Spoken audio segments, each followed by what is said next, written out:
One.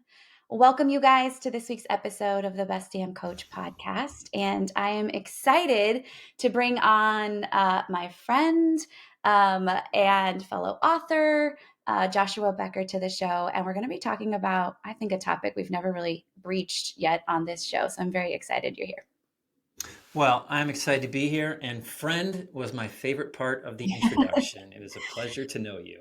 Yeah, likewise. And I say friend because we had the opportunity to be brought together in a neighborhood group through the church that is near us. And that's a highly uncomfortable experience for me. And I've also, you don't know this, but I'm holding myself accountable to talking about my faith journey on the podcast because I've realized I have a block of sharing this part of me in business because I didn't start here in business. And I'm finding there's fear for me in sharing like this really big stuff that's happening in my life. So I'm using this space to talk about the discomfort and where it's going. And I felt like I'm going to lose people in this journey. And what I'm realizing is I'm just gaining so many of the right people. I was Who I was going to ask, what has the response been? Are happy to hear you talk about your life, right? I mean, in some ways, they're Yeah. here to hear from you and want to learn. It's what I teach, right? Just to be vulnerable and authentic in all aspects of your coaching and in running a business, because that, repels the people that aren't for you and it attracts the people that are. And yet for me, faith has been a huge blind spot because I've just been a blank canvas my whole life and been so called in the last couple of years to really figure out like, what does all this mean for me? But I realize that a big resistance is my business. And so started sharing, and honestly the outpouring has been really cool. People have just been so supportive, some saying they're far ahead, of course, some saying like I get you, it's messy. So Well, we don't have to make the whole podcast about this, but just for context, so I was a pastor for 15 years and then I became a writer. And when I started writing about minimalism and intentional living, I intentionally tried to write in a non church voice, a non faith voice. I wanted to write in a way that would appeal to anybody, regardless of their faith or non faith background. And so, I mean, for 14 years, I constantly wrestle with, how much of my faith goes into the story, and how much of my worldview do I need to explain based on faith, and how much is just a part of the world, regardless. And so, anyway, I'm right next to you. yeah, I mean, I think that's so interesting because in reading your book, which we're going to talk about in a few here, I got splashes of faith. Like I could feel that you're a man of faith, but it definitely did not deter me from reading. I didn't feel like you vomited faith all over the book. I felt like it was enough for me to get grounded in the values you were delivering. And to that point, I think that's in part of, a very important part of business. And, you're an author, that's a business, right? You teach people how to live a minimalist life. They need to know that about both of us so they understand what the context, is that we're coming from. And be it faith, be it motherhood, parenting, whatever the value is, I think this conversation translates to so many slices, of our lives. Yeah, and I find that there's different topics, there's different areas. Like I can talk about how to declutter a kitchen without bringing in talk of faith, but different conversations about like how do we find contentment in life and what things are important and what things are worth pursuing with the one life that we have. Then that's like, okay, these are some deeper, richer conversations that, at least from my context of why I think the way I think and why I believe the way I believe, like there's some faith background, there's some faith journey that has led to my destination. It's interesting. The whole approach to writing things that matter was, it really forced me to ask a lot of questions of why do I think this way? Why do I think this way about money? Why do I think this way about possessions? Why do I think this way about technology and all the different distractions that we have in life? And so I really had to dive pretty deep into like who are the people that spoke into my life and what were the conversations that shaped me and what are the things that I read and learned along the way that have helped me become who I am. Yeah, I mean, that's a critical part of coaching. In our world, we call it models of the world because as the coach, we have our own model of the world. And then our client comes into the coaching session with their own model of the world. So, how do we learn to respect their model and use their model for their purpose through the coaching experience and not have to have a client be aligned with your model? And it's important that we self assess. I mean, yeah, I could go on for hours about this concept too, but it's critical to understand ourselves and to be, I think, a potent coach as well. So let's go back though, because you said pastor for 15 years, now author. Can you just share a little bit more of what brought you to this moment? You've wrote multiple books. Just tell us a little bit more about yourself. Sure. Quick story. I grew up in the upper Midwest, thought I was going to be a banker because that's what my dad does, but eventually became a pastor because that's what my grandpa did. So anyway, both a part of my life. I loved pastoring, thought I would do it for the rest of my life. Wasn't even necessarily looking for a way to get out of it because I loved it so much. Got to invest in people's lives and have meaningful conversations. 14 years ago, I was introduced to minimalism by my neighbor, which is a story in and of itself, but it was a short Saturday morning conversation where I was cleaning out my garage while my 5-year-old son played alone in the backyard. And she introduced me to this concept of intentionally owning fewer things so that you can spend more of your life and more of your resources focused on the things that matter most in life. In my case, it was my 5-year-old son alone on the swing set in the backyard. And so it was something that I wanted to do. It was something that my wife wanted to do. I started a blog called Becoming Minimalist, which was just going to be my story of owning less stuff and what we were deciding to keep and get rid of and what we were learning along the way. The blog continued to grow and grow and grow. We have over 1 million readers every single month. Success Magazine named it one of the top 10 personal development websites on the internet. And so the amount of traffic grew and the amount of opportunities grew. And so 10 years ago, I had a decision to make if I was going to write about minimalism and speak full time, or if I was going to keep pastoring. I just couldn't do both. And so made the decision 10 years ago to become a full time writer. At some point, I thought to myself, there are a lot of pastors who are better than me, but there aren't a lot of people writing about minimalism better than me. So maybe this is the role that I can play in the world. And so wrote 2 books about minimalism, The More of Less and The Minimalist Home. And then my most recent book, which came out last April, is called Things That Matter. And it's a book that extends beyond minimalism in terms of possessions and starts to look at some of the other things besides physical possessions that can become a distraction in our lives. Things like pursuit of money and pursuit of praise and fear and technology and a lot of different pursuit of happiness, even pursuit of leisure. So runs through 8 different pretty common distractions, I think, that keep us from living a meaningful life. So cool. I mean, first, congratulations on all the success. I mean, I've read about it and read it in the book. And what is really cool is you were a blogger before blogging was cool. It was a very different day back then, and I'm even trying to Mhm. figure out how do I blog today? How has the world changed over 15 years? Quite a bit. Yeah, The internet's a very totally. different place. Well, like I mentioned, we met and I forget it was something that your maybe wife introduced herself as, which was like, I run a social YouTube or social media. I forget how she basically said that she was running somebody's business for a well-known writer. And I was like, oh, who's that well-known writer? Right. I didn't know anything about you guys. So then I was like digging up. I was like, I think that's her husband. I think he's the writer.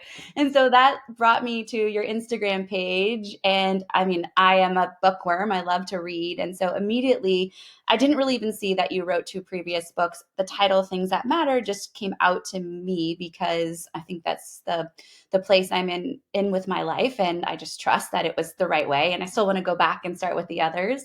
But the book was extremely powerful. And I just need you to know that you are single handedly so far responsible for us cleaning out our garage, cleaning out my husband's shop, getting rid of all the things in the kids' room. And I say that kind of facetiously, but it is true. It's like it was the book that started that bridged me to start having conversations with the whole family around like what do we really need, how do we really want to experience our life, and what's around us right now that's preventing us from experiencing it.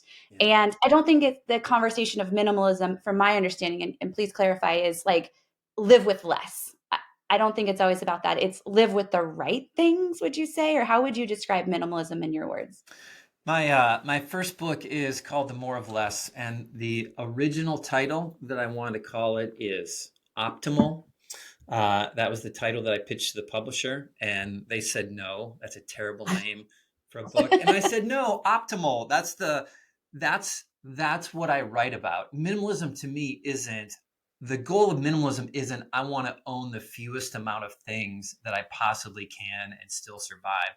Minimalism is about what do I need to own in order to accomplish the things in life that are most important? And what's all the other clutter that I've collected or that I'm pursuing that's actually just keeping me from joy and fulfillment and meaning and purpose? And so I said, really, what I write about is finding the right amount of things. But they actually, the story goes, the editor humored me and sent a poll to the entire publishing department and asked if anyone thought Optimal was a good title. And they all said no. So, um, Dang it. yes. So anyway, I define minimalism is the intentional promotion of the things we most value in life by removing anything that distracts us from it. And when you start to think of how much time and energy and effort goes into taking care of the things that we buy or spending more money on buying new things, like you can begin to see how possessions really have become a distraction. But of course, the definition can apply to more than just possessions. Like it can, how are we setting our schedule, and what are the relationships and the habits that we have in our lives, and how many things have we just added to our lives that are actually keeping us from meaning rather than aiding us and helping us get Yeah, and I saw this a great, example of this for Justin's business because he makes knives. I think you know that or don't know that, there. but Yep. my listeners probably do too because I talk about it. And he has a shop in the backyard, and he's collected all this amazing equipment, been handed down equipment from people, from his father who's passed away. And when you walk out into the shop, like I immediately feel distracted. And when I went to him and just said, like, we should really assess, and he kind of like was like, meh. And he came to me a couple days later after we kind of had this conversation. He's like, I think you're right. Like, I'm out here and there's just so much stuff. I don't have this seamless, let's say, assembly line. He's grown so fast. He's kind of just like makeshifted. And now though, I was like, I'm all in. Like as a family, let's just remove the distractions so you can create more happiness when he works, but really be more productive. And so I Yeah. think it's high level, and it's also just like very tangible at, using him as a tangible example. Yeah, yeah, man, it's a perfect example of a couple things. Number one, minimalism always looks different from one person to another. A knife maker is going to own different tools than I'm going to own as a writer or a school teacher, but a dentist is going to own something different than a farmer. I think that they could still all, pursue a minimalist life. So that's perfect. Artists. I get a lot of email from artists about minimalism and how do I do this, and um, Orson Welles once said, "The absence of limitations is the enemy of art," and it's the one thing that I always share with people. Like it's just proven in scientific studies that our tendency is the more things I add, the better I'm going to be, and we don't often think about the opposite side of actually I can subtract some things and become a better person and become more accomplished and more creative and more intentional in my approach to life through subtraction as much as I can through addition. Yeah. And to take that to all of you listening, as far as running a coaching practice, consulting practice. I think there's also a translation here to our offers.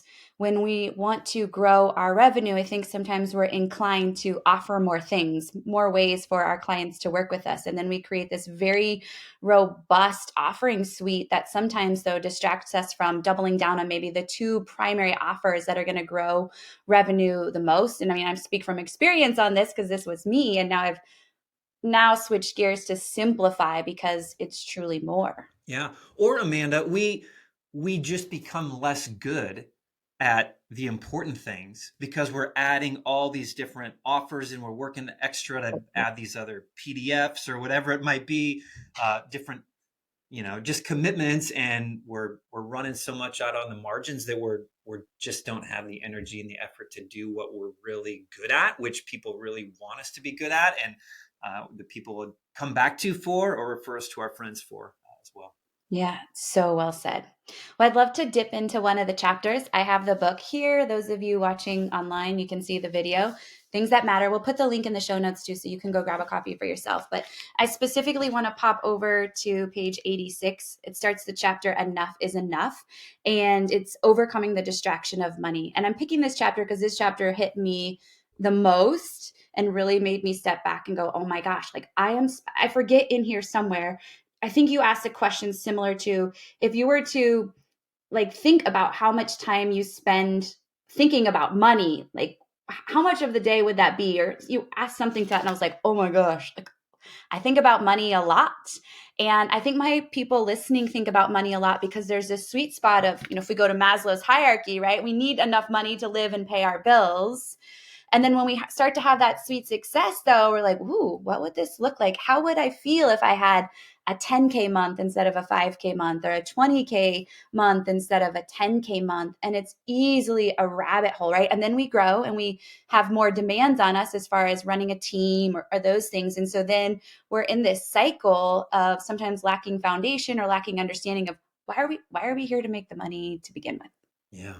Yeah. That is that is the deal with money, Amanda, that money money is never enough. There's never an enough point. I think I reference in the book, I forget the specific stats. I should probably look it up before trying to recite them. But it's like 70% of people with $1 million net worth don't consider themselves wealthy.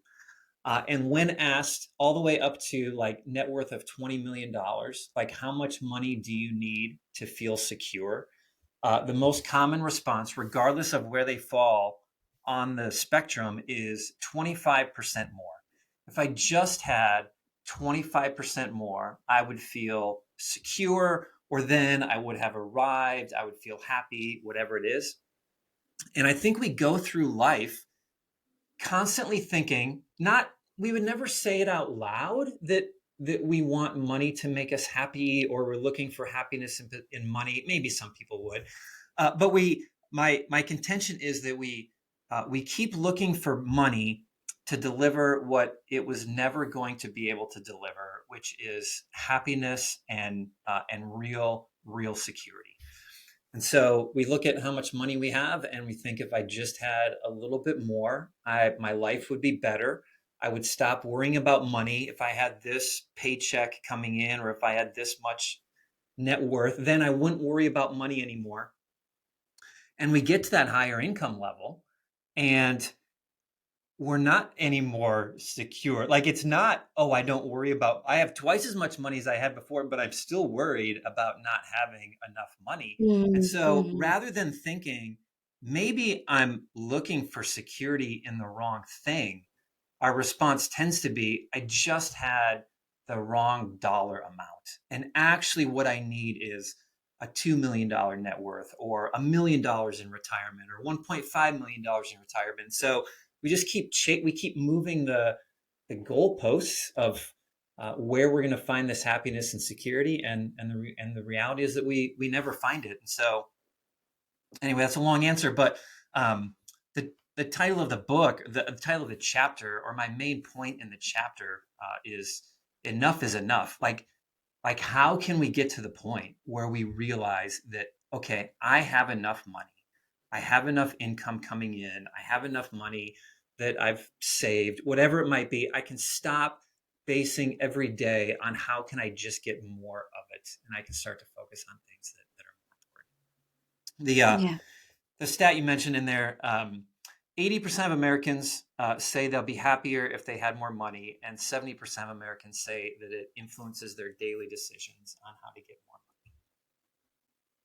Crazy. And to your point, circling back to the beginning of this conversation, is much of those thoughts stem from how we viewed money or were around money growing up. And so I think as parents, we have an opportunity to really reassess how we want our children to experience money and wealth and what is wealthy, like redefining what is truly money. wealthy in your household, whatever that means for you. Yeah, yeah, and it's not a chapter on not working hard. It's not a chapter on not charging our clients the appropriate amount. Like it's not a job about. It's not a chapter on not being compensated for hard work. In fact, there's an entire chapter in the book on the importance of working hard. Just seeing it as a selfless way to serve the world as opposed to what I can get from it. It's just a chapter on thinking to myself, okay, like, am I so focused? Am I living a life so focused on getting more money that I'm missing out on some more important opportunities around me? What do my kids see in my parenting style? Like, how much do they see me focused on getting more money? And if they see us focused on always wanting more money, then they're going to live their lives always wanting more money as well, as opposed Yeah. to finding, no, I think I have enough coming in. I can redirect some resources towards more meaningful pursuits. Yeah. Can we talk tangible? Because I love to give tangible. So if someone's listening to this and they're like me and like, whoa, yeah, I'm spending a lot of time thinking about money and how do I redefine that? Like what's a first step or what would you suggest for them to do to begin to shift that? I mean, I'll plug for you. Step one, go read the book. But from there, what would be a tangible? I would the step that I encourage people to take in the book is to give some money away. Give away. Find a charity. Find a problem in the world that you want to solve, and you give away $5 a week, or you give away $10 a week, or $100 a week, whatever it might be. Or if you're already giving, give a little bit more. And what you'll find is you start giving away, let's say, $100 a week, and well, let's bring it down, $25 a week. You give away $25 a week to some charity that you believe in. At the end of the month, you'll find that you still have food to eat, you still have shelter, you still have clothing, like you still have all of your needs met. And here's what I think is the greatest benefit of generosity in our lives. The greatest benefit of generosity is that we realize that we have enough. That not only do I have enough money coming in, but I had an extra $25 that I could give away to someone else, and my needs are still being met. Why would I think that I had to have double the income coming in order to support my family if I can support my family on what I have and I already have some excess that I can give away? It's not it's not a silver bullet where I start giving some money away and I never worry about money ever again and I never, want to desire to be rich again, whatever it might be, but it's just a practical example of, wait a minute, I have so much that I can give away some and still be okay. Maybe I should be rethinking about what enough looks like. And what a practice in moving from like scarcity feeling of money to an abundant feeling of money and to have a tangible way to really test that and test your feelings and thoughts and the results of what happens when you actually take action on that. Yeah, and just all the good feelings that come from giving and serving and helping, and I think it starts to shake the foundation of, like, what am I even accumulating money for if it's not just to buy a bigger screen television or a bigger house in a gated community. Like, I'm actually getting more joy by solving problems I'm passionate about and helping people. Like, I find more joy there than I find in buying a new outfit anyway. Yeah. Yeah, I mean, the prop. I always talk really about, we're doing this because we want to make livings, and it's never about the profit, right? It's about what the profit brings you.